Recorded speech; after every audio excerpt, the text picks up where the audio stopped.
গরমে সবার মানে কারোর কথাই ভালো লাগতেছে না, কিছু খাইতেও ভালো লাগতেছে না। তাই ভাবলাম আজ কি খাবো। ফ্রিজে দেখি মানে এই যে করল্লা আছে, করল্লা দৈনিক একভাবে খেতেও ভালো লাগে না, তাই একটু ভিন্নভাবে আজ রান্না করব। তো কে কে আমার মতন এই করল্লাটা ভাজি করেন একটু কমেন্ট করে জানাবেন। তো চলো তাহলে আমি আজ কীভাবে করল্লাটা ভাজি করি সেটাই তোমাদের সাথে শেয়ার করব। প্রথমে করল্লাটা ধুয়ে নেব সুন্দর করে, অবশ্যই ধুতে হবে। আমি সুন্দর করে ধুয়ে নিলাম।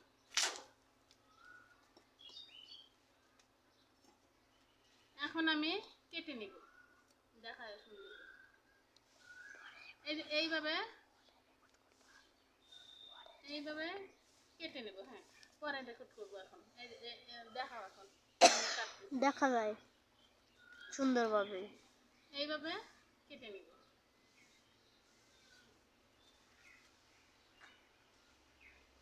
এক করল্লা দিয়েই একজন ভাত খাওয়া যাবে। এইভাবে আজ আমি রান্না করব।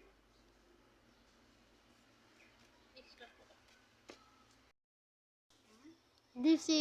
দেখো, এখন আমি এইভাবে কেটে নিয়েছি।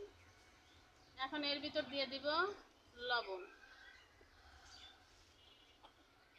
ধনিয়ার গুঁড়া, হলুদের গুঁড়া,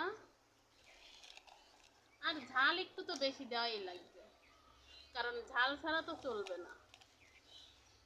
আর উস্তা অনেকে বলে যে উস্তা এত তিতা কেন, ঝাল দিলে পরে উস্তা আর তিতা হবে না। এইভাবে সব দিয়ে এখন মাখিয়ে নিব। অনেক দিন পর চুলায় রান্না করব। আমি চুলাতে রান্না করতে আসলে অনেক কষ্ট হয়, তারপর আজ চুলাতে রান্না করব। এই যে দেখেন, চুলা ধরিয়ে দিলাম। স্টপ।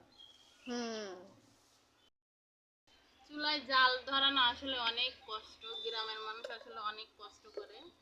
অবশ্য এখন গ্রামেও মানুষ কারেন্টে এতে রান্না করে।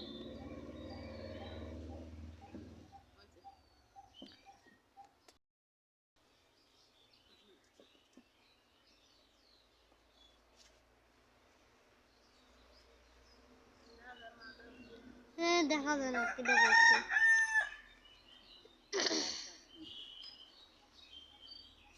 লাঠিটা সাইডে দেওয়া যায় না। ওটা ওটা তো কিছুই যাবে না। ওটা হলো তেমনি।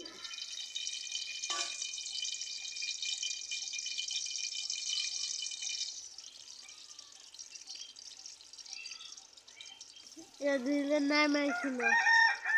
চাক বাজে। এবার আঙুল দিলে সারাক্ষণ থাকতে আমি আর কিছু কন্ট্রোল করা লাগবে না। দেখো,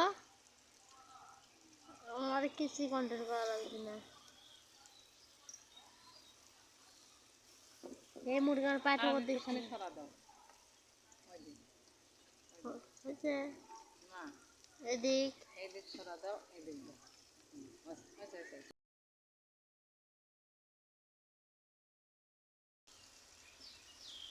কড়াইয়ের ভিতরে দেখেন, আমার দেখান লাগবে না, কড়াইয়ের ভিতরে দেখা যায় কিন্তু কারো কাছে নিয়ে যায়।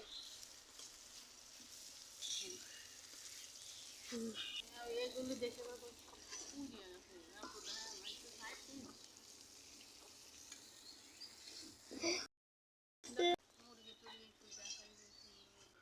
সুন্দর আছে, পচাও নাই।